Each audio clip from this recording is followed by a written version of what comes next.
Hi. Well, my name is Luna and this is my bedtime story for you. Fluff up your pillow and do get comfy. Oh, by the way, please click subscribe and hit the thumbs up button. Thank you, and let's get started. The Son of a Peach. Momotaro. Long, long ago there lived an old man and an old woman. They were peasants, and had to work hard to earn their daily rice. The old man used to go and cut grass for the farmers around, and while he was gone the old woman, his wife, did the work of the house and worked in their own little rice field. One day the old man went to the hills as usual to cut grass, and the old woman took some clothes to the river to Washington. It was nearly summer, and the country was very beautiful to see in its fresh greenness as the two old people went on their way to work. The grass on the banks of the river looked like emerald velvet, and the pussy willows along the edge of the water were shaking out their soft tassels. The breezes blew and ruffled the smooth surface of the water into wavelets, and passing on touched the cheeks of the old couple who, for some reason they could not explain, felt very happy that morning. The old woman at last found a nice spot by the river bank and put her basket down. Then she set to work to wash the clothes. She took them one by one out of the basket and washed them in the river and rubbed them on the stones. The water was as clear as crystal, and she could see the tiny fish swimming to and fro, and the pebbles at the bottom. As she was busy washing her clothes, a great peach came bumping down the stream. The old woman looked up from her work and saw this large peach. She was 60 years of age, yet in all her life she had never seen such a big peach as this. How delicious that peach must be! She said to herself. I must certainly get it and take it home to my old man. She stretched out her arm to try and get it, but it was quite out of her reach. She looked about for a stick, but there was not one to be seen, and if she went to look for one she would lose the peach. Stopping a moment to think what she would do, she remembered an old charm verse. Now she began to clap her hands to keep time to the rolling of the peach downstream, and while she clapped she sang this song. Distant water is bitter, the near water is sweet, pass by the distant water and come into the sweet. Strange to say, as soon as she began to repeat this little song the peach began to come nearer and nearer the bank where the old woman was standing, till at last it stopped just in front of her so that she was able to take it up in her hands. The old woman was delighted. She could not go on with her work, so happy and excited was she, so she put all the clothes back in her bamboo basket, and with the basket on her back and the peach in her hand she hurried homewards. It seemed a very long time to her to wait till her husband returned. The old man at last came back as the sun was setting, with a big bundle of grass on his back, so big that he was almost hidden and she could hardly see him. He seemed very tired and used the scythe for a walking stick, leaning on it as he walked along. As soon as the old woman saw him she called out, "O Fasan! Old man, I have been waiting for you to come home for such a long time today. What is the matter? Why are you so impatient?" asked the old man, wondering at her unusual eagerness. "Has anything happened while I have been away?" "Oh, no," answered the old woman, "nothing has happened, only I have found a nice present for you." "That is good," said the old man. He then washed his feet in a basin of water and stepped up to the veranda. The old woman now ran into the little room and brought out from the cupboard the big peach. It felt even heavier than before. She held it up to him, saying, "Just look at this. Did you ever see such a large peach in all your life?" When the old man looked at the peach he was greatly astonished and said, "This is indeed the largest peach I have ever seen. Wherever did you buy it?" "I do not buy it," answered the old woman. "I found it in the river where I was washing." And she told him the whole story. "I am very glad that you have found it. Let us eat it now, for I am hungry," said the Ofasan. He brought out the kitchen knife, and, placing the peach on a board, was about to cut it when, wonderful to tell, the peach split in two of itself and a clear voice said, "Wait a bit, old man." And out stepped a beautiful little child. The old man and his wife were both so astonished at what they saw that they fell to the ground. The child spoke again, "Don't be afraid. I am no demon or fairy. I will tell you the truth. Heaven has had compassion on you. Every day and every night you have lamented that you had no child. Your cry has been heard and I am sent to be the son of your old age." On hearing this, the old man and his wife were very happy. They had cried night and day for sorrow at having no child to help them in their lonely old age, and now that their prayer was answered they were so lost with joy that they did not know where to put their hands or their feet. First the old man took the child up in his arms, and then the old woman did the same, and they named him Momotaro, or son of a peach, because he had come out of a peach. The years passed quickly by and the child grew to be 15 years of age. He was taller and far stronger than any other boys of his own age, he had a handsome face and a heart full of courage, and he was very wise for his years. The old couple's pleasure was very great when they looked at him, for he was just what they thought a hero ought to be like. One day Momotaro came to his foster father and said solemnly, "Father, by a strange chance we have become father and son. Your goodness to me has been higher than the mountain grasses which it was your daily work to cut, and deeper than the river where my mother washes the clothes. I do not know how to thank you enough." "Why," answered the old man, "it is a matter of course that a father should bring up his son. When you are older it will be your turn to take care of us, so after all there will be no profit or a loss between us, all will be equal. Indeed, I am rather surprised that you should think me in this way." And the old man looked bothered. "I hope you will be patient with me," said Momotaro, "but before I begin to pay back your goodness to me I have a request to make which I hope you will grant me above everything else. I will let you do whatever you wish, for you are quite different to all other boys. Then let me go away at once. What do you say? Do you wish to leave your old father and mother and go away from your old home? I will surely come back again, if you let me go now." "Where are you going? You must think it strange that I want to go away," said Momotaro, "because I have not yet told you my reason. Far away from here to the northeast of Japan there is an island in the sea. This island is the stronghold of a band of devils. I have often heard how they invade this land, kill and rob the people, and carry off all they can find. They are not only very wicked but they are disloyal to our emperor and disobey his laws. They are also cannibals, for they kill and eat some of the poor people who are so unfortunate as to fall into their hands. These devils are very hateful beings. I must go and conquer them and bring back all the plunder of which they have robbed this land. It is for this reason that I want to go away for a short time." The old man was much surprised at hearing all this from a mere boy of 15. He thought it best to let the boy go.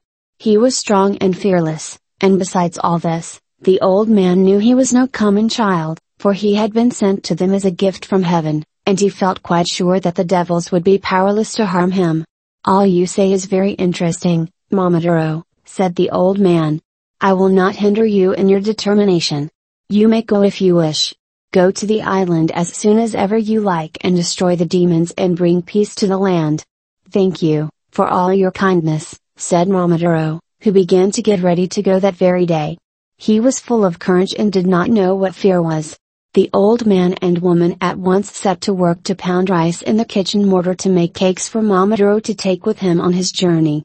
At last the cakes were made and Momotaro was ready to start on his long journey. Parting is always sad. So it was now. The eyes of the two old people were filled with tears and their voices trembled as they said, "Go with all care and speed. We expect you back victorious." Momotaro was very sorry to leave his old parents, though he knew he was coming back as soon as he could, for he thought of how lonely they would be while he was away. But he said goodbye. Quite bravely. "I am going now. Take good care of yourselves while I am away. Goodbye." And he stepped quickly out of the house. In silence the eyes of Momotaro and his parents met in farewell. Momotaro now hurried on his way till it was midday. He began to feel hungry, so he opened his bag and took out one of the rice cakes and sat down under a tree by the side of the road to eat it.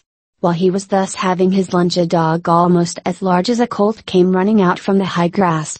He made straight for Momotaro, and showing his teeth, said in a fierce way, "You are a rude man to pass my field without asking permission first. If you leave me all the cakes you have in your bag you may go, otherwise I will bite you till I kill you." Momotaro only laughed scornfully. "What is that you are saying? Do you know who I am? I am Momotaro, and I am on my way to subdue the devils in their island stronghold in the northeast of Japan. If you try to stop me on my way there, I will cut you in two from the head downwards." The dog's manner at once changed. His tail dropped between his legs, and coming near he bowed so low that his forehead touched the ground. "What do I hear? The name of Momotaro? Are you indeed Momotaro? I have often heard of your great strength. Not knowing who you are, I have behaved in a very stupid way. Will you please pardon my rudeness? Are you indeed on your way to invade the island of devils? If you will take such a rude fellow with you as one of your followers, I shall be very grateful to you." "I think I can take you with me if you wish to go," said Momotaro. "Thank you," said the dog. "By the way, I am very hungry. Will you give me one of the cakes you are carrying?" "This is the best kind of cake there is in Japan," said Momotaro. "I cannot spare you a whole one, I will give you half of one." "Thank you very much," said the dog, taking the piece thrown to him. Then Momotaro got up and the dog followed. For a long time they walked over the hills and through the valleys. As they were going along, an animal came down from a tree a little ahead of them. The creature soon came up to Momotaro and said, "Good morning, Momotaro. You are welcome in this part of the country. Will you allow me to go with you?" The dog answered jealously, "Momotaro already has a dog to accompany him. Of what use is a monkey like you in battle? We are on our way to fight the devils. Get away." The dog and the monkey began to quarrel and bite, for these two animals always hate each other. "Now, don't quarrel," said Momotaro, putting himself between them. "Wait a moment, dog. It is not at all dignified for you to have such a creature as that following you," said the dog. "What do you know about it?" asked Momotaro, and pushing aside the dog, he spoke to the monkey. "Who are you?" "I am a monkey living in these hills," replied the monkey. "I heard of your expedition to the island of devils, and I have come to go with you. Nothing will please me more than to follow you. Do you really wish to go to the island of devils and fight with me?" "Yes, sir," replied the monkey. "I admire your courage," said Momotaro. "Here is a piece of one of my fine rice cakes. Come along." So the monkey joined Momotaro. The dog and the monkey did not get on well together. They were always snapping at each other as they went along, and always wanting to have a fight. This made Momotaro very cross, and at last he sent the dog on ahead with a flag and put the monkey behind with a sword, and he placed himself between them with a war fan, which is made of iron. By and by they came to a large field. Here a bird flew down and alighted on the ground just in front of the little party. It was the most beautiful bird Momotaro had ever seen. On its body were 5 different robes of feathers and its head was covered with a scarlet cap. The dog at once ran at the bird and tried to seize and kill it. But the bird struck out its spurs and flew at the dog's tail, and the fight went hard with both. Momotaro, as he looked on, could not help admiring the bird, it showed so much spirit in the fight. It would certainly make a good fighter. Momotaro went up to the two combatants, and holding the dog back, said to the bird, "You rascal! You are hindering my journey. Surrender at once, and I will take you with me. If you don't, I will set this dog to bite your head off." Then the bird surrendered at once, and begged to be taken into Momotaro's company. "I do not know what excuse to offer for quarreling with the dog, your servant, but I did not see you. I am a miserable bird called a pheasant. It is very generous of you to pardon my rudeness and to take me with you. Please allow me to follow you behind the dog and the monkey." "I congratulate you on surrendering so soon," said Momotaro, smiling. "Come and join us in our raid on the devils."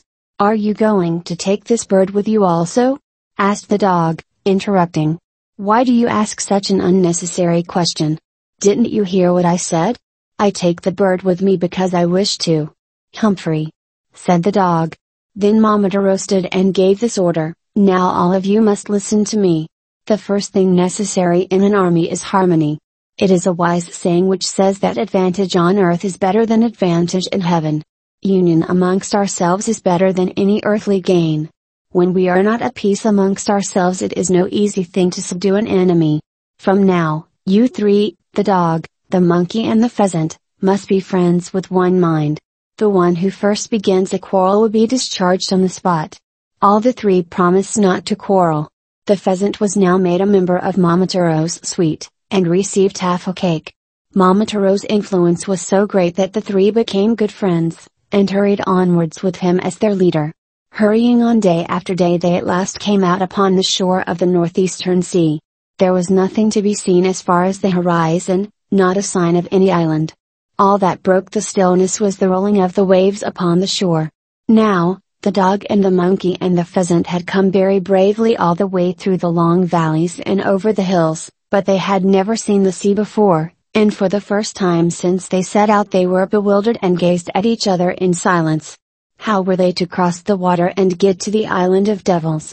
Momotaro soon saw that they were daunted by the sight of the sea, and to try them he spoke loudly and roughly. "Why do you hesitate? Are you afraid of the sea? Oh! What cowards you are! It is impossible to take such weak creatures as you with me to fight the demons. It will be far better for me to go alone. I discharge you all at once." The three animals were taken aback at this sharp reproof, and clung to Momotaro's sleeve, begging him not to send them away. "Please, Momotaro," said the dog. "We have come thus far," said the monkey. "It is inhuman to leave us here," said the pheasant. "We are not at all afraid of the sea," said the monkey again. "Please do take us with you," said the pheasant. "Do please," said the dog. They had now gained a little courage, so Momotaro said, "Well, then, I will take you with me, but be careful." Momotaro now got a small ship, and they all got on board. The wind and weather were fair, and the ship went like an arrow over the sea. It was the first time they had ever been on the water, and so at first the dog, the monkey and the pheasant were frightened at the waves and the rolling of the vessel, but by degrees they grew accustomed to the water and were quite happy again. Every day they paced the deck of their little ship, eagerly looking out for the Demon's Island. When they grew tired of this, they told each other stories of all their exploits of which they were proud, and then played games together, and Momotaro found much to amuse him in listening to the three animals and watching their antics, and in this way he forgot that the way was long and that he was tired of the voyage and of doing nothing. He longed to be at work killing the monsters who had done so much harm in his country. As the wind blew in their favor and they met no storms, the ship made a quick voyage, and one day when the sun was shining brightly a sight of land rewarded the four watchers at the bow. Momotaro knew at once that what they saw was the devil's stronghold. On the top of the precipitous shore, looking out to sea, was a large castle. Now that his enterprise was close at hand, he was deep in thought with his head leaning on his hands, wondering how he should begin the attack. His three followers watched him, waiting for orders. At last he called to the pheasant, "It is a great advantage for us to have you with us," said Momotaro to the bird, "for you have good wings. Fly at once to the castle and engage the demons to fight. We will follow you." The pheasant at once obeyed. He flew off from the ship beating the air gladly with his wings. The bird soon reached the island and took up his position on the roof in the middle of the castle, calling out loudly, "All you devils listen to me. The great Japanese General Momotaro has come to fight you and to take your stronghold from you. If you wish to save your lives, surrender at once, and in token of your submission you must break off the horns that grow on your forehead. If you do not surrender at once, but make up your mind to fight, we, the pheasant, the dog and the monkey, will kill you all by biting and tearing you to death." The horned demons, looking up and only seeing a pheasant, laughed and said, "A wild pheasant, indeed! It is ridiculous to hear such words from a mean thing like you. Wait till you get a blow from one of our iron bars." Very angry, indeed, were the devils. They shook their horns and their shocks of red hair fiercely, and rushed to put on tiger skin trousers to make themselves look more terrible. They then brought out great iron bars and ran to where the pheasant perched over their heads, and tried to knock him down. The pheasant flew to one side to escape the blow, and then attacked the head of first one and then another demon. He flew round and round them, beating the air with his wings so fiercely and ceaselessly, that the devils began to wonder whether they had to fight one or many more birds. In the meantime, Momotaro had brought his ship to land. As they had approached, he saw that the shore was like a precipice, and that the large castle was surrounded by high walls and large iron gates and was strongly fortified. Momotaro nodded, and with the hope of finding some way of entrance, walked up the path towards the top, followed by the monkey and a dog. They soon came upon two beautiful damsels washing clothes in a stream. Momotaro saw that the clothes were blood-stained, and that as the two maidens washed, the tears were falling fast down their cheeks. He stopped and spoke to them. "Who are you, and why do you weep?" "We are captives of the Demon King. We were carried away from our homes to this island, and though we are the daughters of daimyos, lords, we are obliged to be his servants, and one day he will kill us." And the maidens held up the blood-stained clothes, "and eat us, and there is no one to help us." And their tears burst out afresh at this horrible thought. "I will rescue you," said Momotaro. "Do not weep any more, only show me how I may get into the castle." Then the two ladies led the way and showed Momotaro a little back door in the lowest part of the castle wall, so small that Momotaro could hardly crawl in. The pheasant, who was all this time fighting hard, saw Momotaro and his little band rush in at the back. Momotaro's onslaught was so furious that the devils could not stand against him. At first their foe had been a single bird, the pheasant, but now that Momotaro and the dog and the monkey had arrived they were bewildered, for the four enemies fought like 100, so strong were they. Some of the devils fell off the parapet of the castle and were dashed to pieces on the rocks beneath, others fell into the sea and were drowned, many were beaten to death by the three animals. The chief of the devils at last was the only one left. He made up his mind to surrender, for he knew that his enemy was stronger than mortal man. He came up humbly to Momotaro and threw down his iron bar, and kneeling down at the victor's feet he broke off the horns on his head in token of submission, for they were the sign of his strength and power. "I am afraid of you," he said meekly. "I cannot stand against you. I will give you all the treasure hidden in this castle if you will spare my life." Momotaro laughed. "It is not like you, big devil, to beg for mercy, is it? I cannot spare your wicked life, however much you beg, for you have killed and tortured many people and robbed our country for many years." Then Momotaro tied the devil chief up and gave him into the monkey's charge. Having done this, he went into all the rooms of the castle and set the prisoners free and gathered together all the treasure he found.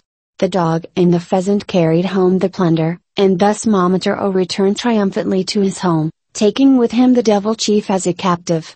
The two poor damsels, daughters of daimyos, and others whom the wicked demon had carried off to be his slaves, were taken safely to their own homes and delivered to their parents.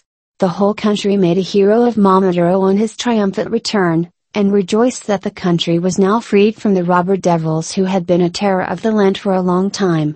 The old couple's joy was greater than ever, and the treasure Momotaro had brought home with him enabled them to live in peace and plenty to the end of their days.